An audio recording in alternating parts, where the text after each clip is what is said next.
ఓం శ్రీ సద్గురు చరణారవిందాభ్యాం నమః. ఓం శ్రీ గణేశ శారదా సద్గురు మంగళమూర్తిభ్యో నమః. ఓం నమో భగవతే వేదవ్యాసాయ నమః. ఓం నమః ప్రణవార్థాయ శుద్ధ జ్ఞానైకమూర్తయే నిర్మలాయ ప్రశాంతాయ దక్షిణామూర్తయే నమః. ఓం ఈశ్వరో గురురాత్మేతి మూర్తిభేద విభాగినే వ్యోమవద్వ్యాప్తదేహాయ దక్షిణామూర్తయే నమః. శ్రీ గురుగీత ద్వితీయోధ్యాయము. అయితే పరమాత్మ యొక్క ప్రకాశము పరిశుద్ధమై ఉన్నది, అంతేకాదు సర్వసంతాపాలను కూడా హరించే వేసేదిగా కూడా ఉన్నది.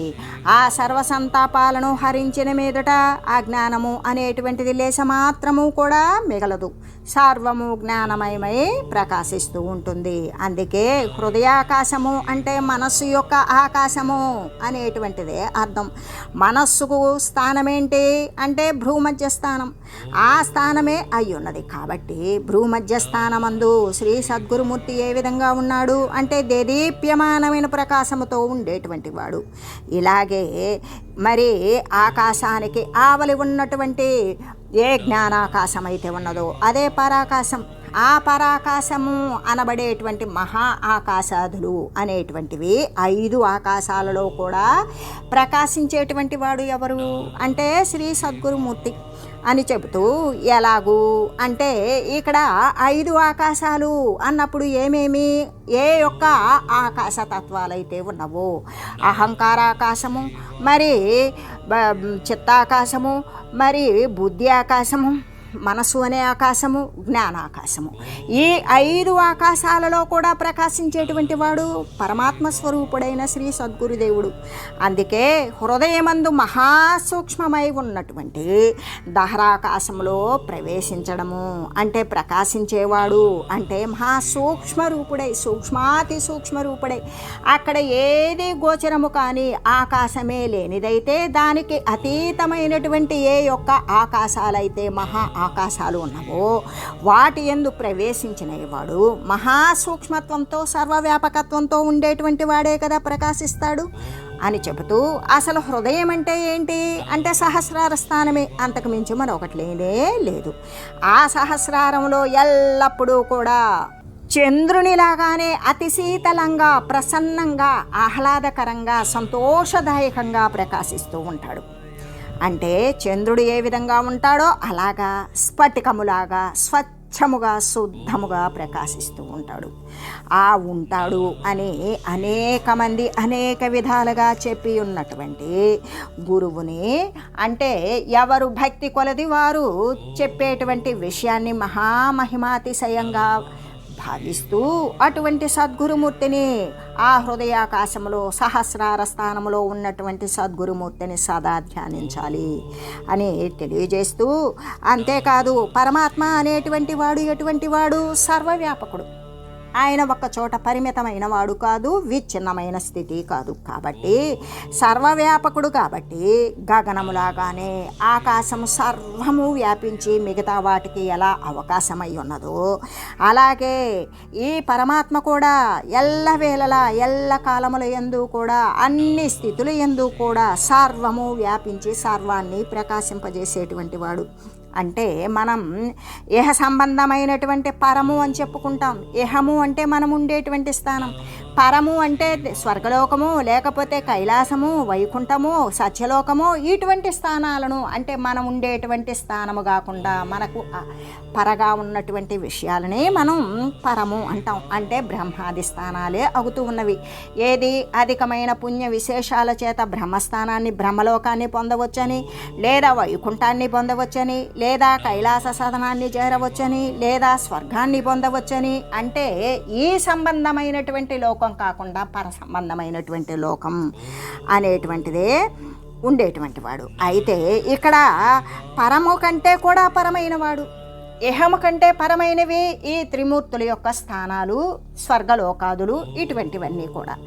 అయితే ఆ పరమే అదైనప్పుడు ఆ పరము కంటే కూడా పరమైన వాడు అంటే సర్వానికి ఆధారమైనటువంటి వాడు. అందుకే భగవద్గీతలో కూడా ఏమని తెలియజేస్తూ ఉన్నారు అంటే ఆ బ్రహ్మభువనాల్లోకాహ పునరావర్తినోర్జున అని చెబుతూ అయితే ఆ బ్రహ్మదేవుని యొక్క స్థానాలు అంటే సృష్టి స్థితి లయకారకులైనటువంటి ఆ యొక్క బ్రహ్మ విష్ణు ఈశ్వరులు అంటే సత్వగుణ అంటే రజోగుణం సత్వగుణము తమోగుణము, ఏ ఉత్పత్తికి కారకమైనటువంటి రజస్సు, ఏ యొక్క పోషణకి ఉన్నటువంటి సత్వము, మరి దానిని నశింపజేసేటువంటి తమస్సు, ఈ 3 గుణాలకు కూడా అతీతమైనటువంటి స్థితి. ఈ 3 గుణాలే మనకంటే పరమైనవి. ఆ పరమైనటువంటి దానికంటే పరమైనది అంటే అక్కడ గుణాతీత స్థితి అని చెబుతూ, అయితే అశాశ్వతమైనటువంటి శివుడు, విష్ణువు, బ్రహ్మ ఈ స్థానాల కంటే కూడా పరమైన వాడు, వారికి కూడా ఆధారభూతమైన వాడు అయిన సర్వప్రకాశక స్వయం ప్రకాశమాన శాశ్వతానంద పరబ్రహ్మ స్వరూపమైన శ్రీ గురు స్వరూపాన్ని ధ్యానించాలి. శ్రీ గురు స్వరూపం ఎటువంటిది? సర్వప్రకాశం, సర్వాన్ని ప్రకాశింపజేస్తుంది. స్వయం ప్రకాశం, తాను వెలుగుతేనే సర్వాన్ని ప్రకాశింపజేయగలదు. అందుకే తాను ప్రకాశిస్తూ సర్వాన్ని ప్రకాశింపజేయగలిగినటువంటిది ఏది? శాశ్వతమైనటువంటి అంటే నిత్యోదితం అంటే శాశ్వతమైనటువంటి పరబ్రహ్మ స్వరూపం. ఇక్కడ పర అనేటువంటిది ఏంటి? తనకు సంబంధించిన దానికంటే ఆవల ఉన్నటువంటి తత్వాన్ని పొందటమే, ఉండేటువంటిది పరబ్రహ్మతత్వమే. ఆ పరబ్రహ్మతత్వం కనుక పొందామో ఇక్కడ నా నీ అనేటువంటి ఈ ఇహతత్వాలు అనేటువంటివి ఉండవు. అందుకే ఆ శాశ్వతమైన ఆనంద స్వరూపము పరబ్రహ్మ స్వరూపమైన శ్రీ గురు స్వరూపము ఆ తత్వాన్ని పొందినటువంటి వాడు కాబట్టి శ్రీ సద్గురు రూపాన్ని విధంగా ధ్యానించాలి అని చెబుతూ, అంటే శ్రీ సద్గురుమూర్తిని గురు ధ్యానాన్ని గురించి ఇంత స్పష్టంగా నొక్కి వక్కాణిస్తూ, స్ఫటికే స్ఫాటికం రూపం దర్పణే దర్పణో యదా తదాత్మని చిదాకారామానందం సోహమిత్యుతః అంటే పరిశుద్ధమైనటువంటి స్ఫటికం ఉన్నది. ఆ స్ఫటిక యందు మరి అదే పరిమాణంలో ఉన్నటువంటి అంతే పరిశుద్ధమైన మరో స్ఫటిక తీసుకొచ్చాం. ఈ స్ఫటికమణి ముందు ఆ స్ఫటికమణి అనేటువంటిది పెట్టినప్పుడు ఏమవుతుంది? అసలు స్ఫటిక అంటేనే స్వచ్ఛము శుద్ధము. స్వచ్ఛము ఒక్కటే ఉంటే చుట్టూ ఉన్నటువంటి ప్రతి పదార్థాన్ని అందులో ప్రతిబింబింపజేస్తుంది. అయితే ఇప్పుడు స్ఫటిక ముందు ఇంకొక స్ఫటిక శుద్ధమైన పరిశుద్ధమైన స్ఫటిక మణియందు మరి దానికి ఎదురుగా మరి అలాంటిదే శుద్ధ స్ఫటికమణి అనేటువంటిది తీసుకొచ్చి పెట్టినప్పుడు ఏమవుతుంది? ఆ మణికి ఈ మణికి ఉన్నటువంటి ప్రతిబింబాలు అనేవి ఉండవిక. అక్కడే ఉంటాయి. ఈ రెండు యొక్క స్వరూపం ఏకమైపోతుంది. అంటే వాని యొక్క అంటే ఆ రెంటి యొక్క కాంతులు ఏమవుతున్నాయి అంటే స్ఫటికము అంటే ప్రకాశించే తత్వం కలిగినది, స్వచ్ఛమైనది. రెండు అభిముఖంగా ఎదురెదురుగా ఉన్నప్పుడు రెంటి యొక్క గుణాలు కలిసిపోతున్నాయి. అంటే వాటి యొక్క స్వరూపాలు ఏకమైపోతూ ఉన్నాయి. అంటే ఏంటి? అక్కడ అభేదత్వము ఉన్నది. అంటే అక్కడ ఈ రెంటికి ఎటువంటి వ్యత్యాసము భేదము అనేది లేదు. అంటే ఏ విధంగా అంటే శుద్ధ స్ఫటిక శిల యొక్క పురోభాగమున ఇంకొక శుద్ధమైన స్ఫటిక శిల కనుక ఉంచినట్లయితే ఆ రెండు కూడా నిర్మలాలే అవుతాయి. అంటే మాలిన్యరహితాలు, మురికి లేనివి, స్వచ్ఛమైనవి, శుద్ధమైనవి, నిర్మలమైనవి అవడం చేత ఆ రెండు ఏకత్వాన్నే పొందుతాయి. అంటే ఆ రెంటి యొక్క గుణాలు కూడా స్వరూపాలు కూడా ఏకమే అవుతాయి. అలాగే ఏ ఆత్మ అయితే ఉన్నదో ఆ ఆత్మ పరమాత్మలు రెండు కూడా శుద్ధమే అవడం వలన ఇక్కడ ఆత్మ అనేటువంటిది ఏ విధంగా అంటే సర్వం కల్విదం బ్రహ్మ అన్నప్పుడు జీవుడు జగదీశ్వరుడు ఎలా పోతారో అనేది తెలియదు. ఇక్కడ మనకు తెలిసేటువంటిది ఏంటి? సర్వము కూడా నా స్వరూపమే అని గ్రహించేటువంటి ఏ అహం బ్రహ్మస్మి అనే మహావాక్యావబోధ స్థితి ప్రకారంగా ఏ విధంగా ఉంటుంది అంటే జీవుణ్ణి గురించి, జగాన్ని గురించి, ఈశ్వరుణ్ణి గురించి విచారించినప్పుడు అక్కడ ఏమవుతుంది అంటే ప్రవిలాపనము అనేది జరుగుతుంది. ఆ ప్రవిలాపనము అనేటువంటిది ఏ విధంగా అంటే ఇక్కడ బ్రహ్మావగతిర్హి పురుషార్థ అంటే బ్రహ్మము నేను అనేటువంటి అనుభవాన్ని సంతరింపజేసుకుంటుంది. అలాగే ఇక్కడ ఆత్మ అనేటువంటిది ఏ విధంగా అంటే ఈ యొక్క ఆత్మ అనేటువంటిదే జీవస్థితి నుండి ఎదిగినది. అక్కడ జీవుడు అంటే శారీరక స్థితి నుండి ఎదిగినవాడు. శరీరము అంటే దృశ్య స్థితి కంటే కూడా వ్యష్టి అయినవాడు. ఈ విధంగా ఈ జీవుడు ఆత్మ అయ్యాడు అంటే నేను ఈ జీవుణ్ణి కాదు, ఈ శరీరము నాది కాదు, ఈ శరీరము నేను కాదు, జీవుణ్ణి, ఈ జీవుణ్ణి నేను కాదు, నేను ఆత్మను అన్నప్పుడు అక్కడ అనేక మాలిన్యాలు, దేహ సంబంధమైన జీవభ్రాంతి సంబంధమైన మాలిన్యాలన్నీ తొలగించుకున్నప్పుడు వాడేమై ఉన్నాడు? ఆత్మతత్వమై ఉన్నాడు. ఆ ఆత్మతత్వము ఏ విధంగా ఉంటుంది అంటే అక్కడ పరమాత్మతత్వానికి, పరమాత్మ అంటే సర్వవ్యాపకత్వం, ఆత్మ అంటే తన యొక్క స్థితిని తాను విసర్జించి తన యొక్క గతి స్థితి ఏదైతే ఉందో దాని వైపు అనుగమించటం ఆత్మ. అప్పుడు ఆత్మ పరమాత్మల యొక్క రెండూ కూడా శుద్ధములే ఉన్నవి. ఎందుకు? జీవభ్రాంతిని వదిలేశాడు, ఆత్మ అయ్యాడు. సర్వము నిండినటువంటి ఇక్కడ వ్యష్టి వ్యవస్థ అనేటువంటిది లేకుండా, వ్యష్టి సమిష్టి అనేది లేకుండా ఉండేటువంటిది అద్వితీయం, రెండవది లేనిది. అక్కడ ఏకో బ్రహ్మం, రెండవది లేదు అంటే ద్వితీయం నాస్తి అనేటువంటి ఈ ఆత్మ ఏమవుతుంది? ఆత్మకి పరమాత్మకి భేదం ఉన్నదా? లేదు. రెండు స్వరూపాలు ఏకమవుతాయి. ఎలా? శుద్ధమైనటువంటి స్ఫటికాలు గనక రెండు ఎదురెదురు పెడితే వాటి యొక్క గుణాలు ఏ విధంగా ఏకస్వరూపమైనవో అలాగే ఇవి ఏకమైపోతాయి అని చెబుతూ, అందుకే ఈ విషయాన్ని గురించి ఈ ఆత్మ పరమాత్మలు అనేటువంటివి భిన్నత్వం లేకుండా ఉన్నప్పుడు సచ్చిదానంద స్వరూపమై ఏకత్వాన్నే పొందుతూ ఉంటుంది. సత్తు చిత్తు ఆనంద స్వరూపము.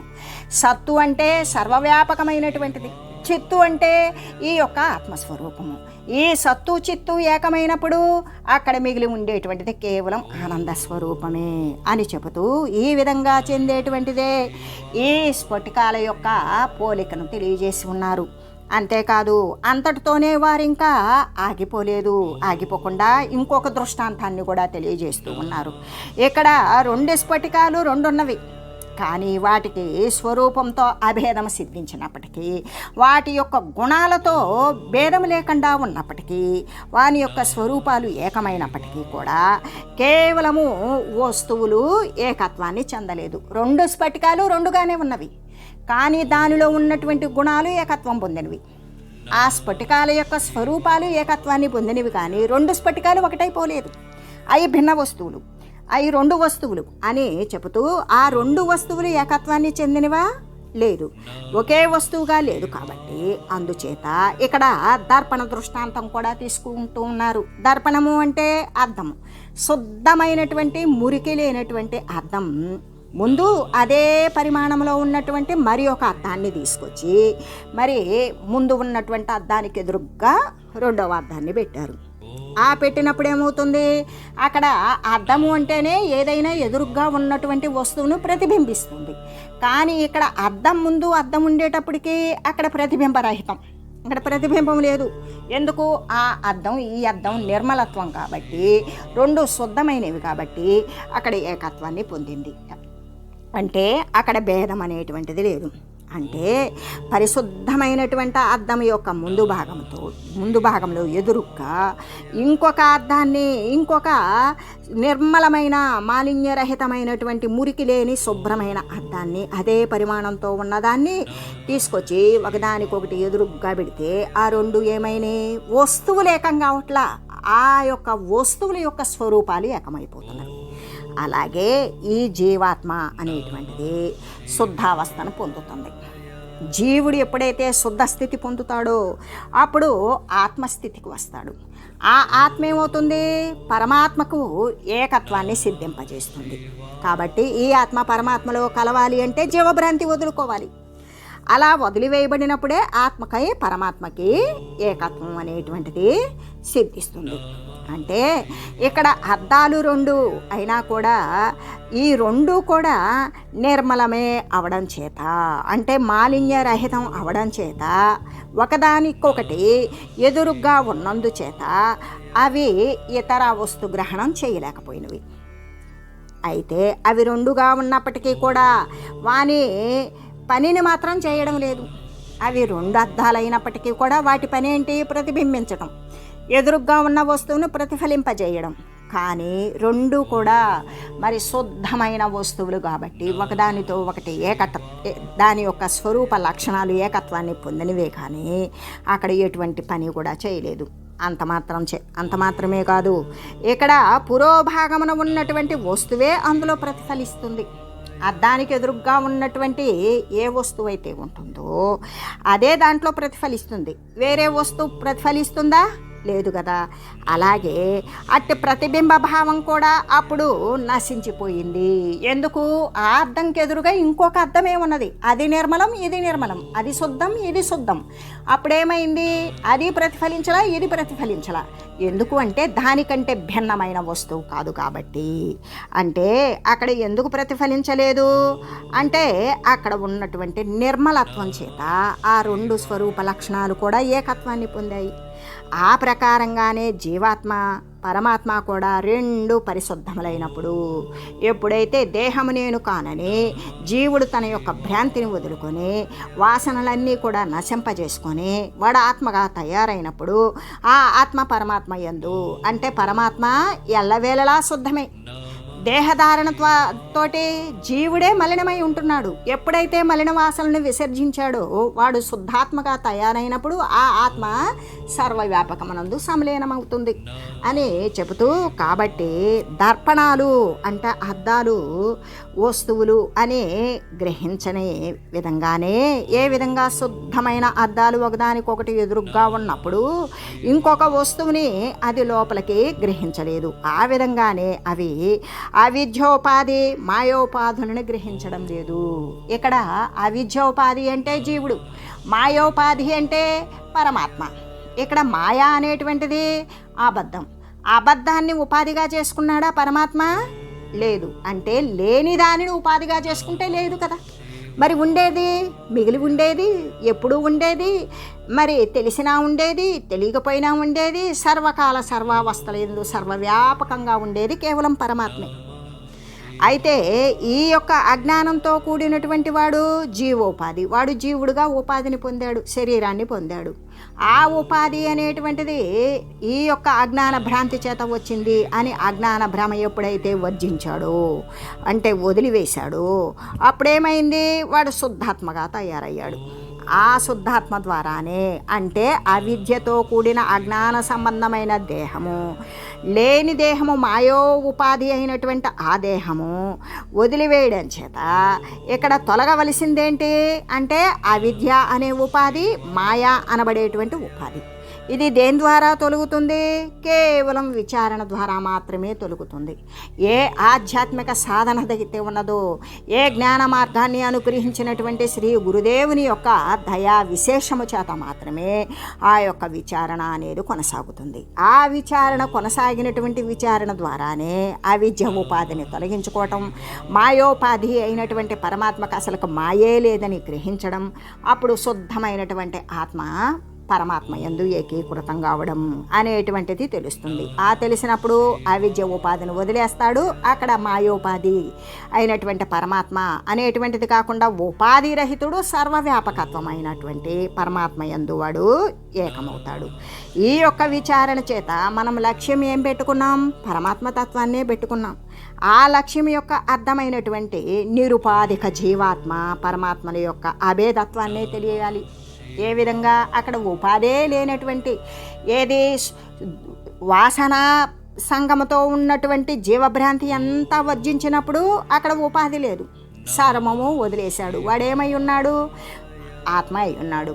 అప్పుడు సర్వవ్యాపకమైనటువంటి పరమాత్మే తాను అయి ఉన్నప్పుడు మళ్ళీ ప్రత్యేకంగా ఈయనబోయి అందులో కలవాలా?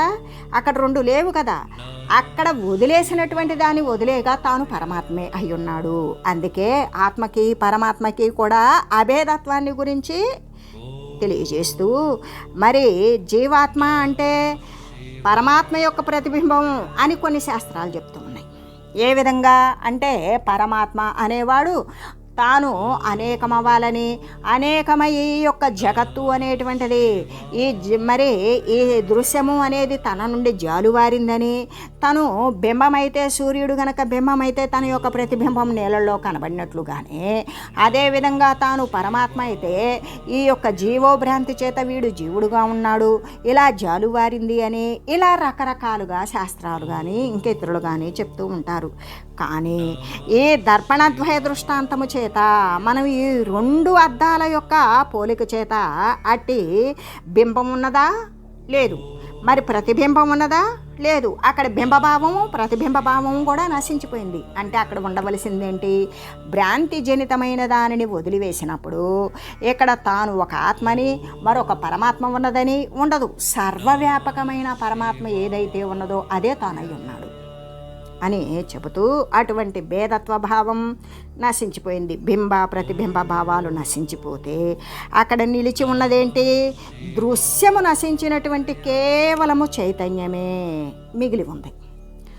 అందుకే భేదమే నశించిపోయిందనుకో, ఆ పరమాత్మయే నేను. నేనంటే పరమాత్మే, పరమాత్మ అంటే నేనే. అంటే ఆ పరమాత్మయే నేను, నేననగా పరమాత్మ, పరమాత్మ అంటే పరమాత్మ అనగా నేనే అని ఎన్నిసార్లు తిప్పి తిప్పి చెప్పినప్పటికీ కూడా అక్కడ ఉండేటువంటి వస్తువు ఏంటి? ఒకే సద్వస్తువు, అదే పరమాత్మ. నేనుగా చెప్పు, నువ్వుగా చెప్పు, ప్రపంచంగా చెప్పు, దృశ్యంగా చెప్పు, ప్రకృతిగా చెప్పు, అక్కడ ఎన్నిగా చెప్పినా ఏమీ లేదు అని చెప్పినా ఉండేటువంటిది పరమాత్మ వస్తువే. అంటే ద్వితీయం నాస్తి, రెండవది లేదు అని చెబుతూ ఆ తత్వాన్ని ఏమని చెప్తూ ఉన్నారు? హం సహ. ఇక్కడ హం నేను, సహ సర్వవ్యాపకత్వం. నేనెవరు? సర్వవ్యాపకమైన పరమాత్మను. సో హం, సో అంటే ఆ సర్వవ్యాపకమైనటువంటి సర్వాత్మ అయినటువంటి ఏ పరబ్రహ్మ స్వరూపం ఉందో హం, అదే నేను. అంటే ఇప్పుడు మనం ముందు చెప్పుకున్నామే ఏమని? మరి ఆ పరమాత్మే నేను, నేనంటే ఆ పరమాత్మే, పరమాత్మ అంటే నేను అని ఎన్నిసార్లు అయినా తిప్పి తిప్పి చెప్పుకున్నట్లుగానే అక్కడ ఉండేటువంటి మిగిలి ఉండేటువంటి సత్తు సార వస్తువు అయినటువంటి ఏ సద్వస్తువు అయితే ఉంటుందో అది ఒకటే ఉంటుంది, రెండవది లేనిది అని చెబుతూ ఇక్కడ హం సహ సోహం అనేటువంటి మహామంత్రాన్ని బోధిస్తూ, అంటే సర్వవ్యాపకమైన పరమాత్మ ఏదైతే ఉన్నదో అదే నేనురా అని చెప్పుకుంటూ, అదే అందుచేత కేవలము సచిదానంద స్వరూపుడును నేను, సత్తు చిత్తు ఆనంద రూపముతో ఉన్నటువంటి వాడును, శాశ్వతుడును నేను, అది ఏ గురుస్వరూపం అవి అని శ్రీ సద్గురు ధ్యానం వలన కలుగుచూ ఉన్నది అనే విషయాన్ని గురించి తెలియజేస్తూ, అంతేకాదు ఇక్కడ జీవాత్మ అంటే పరిశుద్ధమైనప్పుడు సర్వ ఆవరణాలు కూడా నశించిపోతాయి. ఆ నశించిపోయినప్పుడు ఏమవుతుంది? సచ్చిదానంద స్వరూపమే అవుతున్నది అని తెలియజేస్తూ, ఓం మంగళం శ్రీ గురుదేవాయ మహనీయ గుణాత్మనే సర్వలోక శరణ్యాయ సాధురూపాయ మంగళం. ఓం లోక సమస్త సుఖినో భవంతు. ఓం శ్రీ సద్గురు పరబ్రహ్మార్పణమస్తు. ఓం తత్సత్.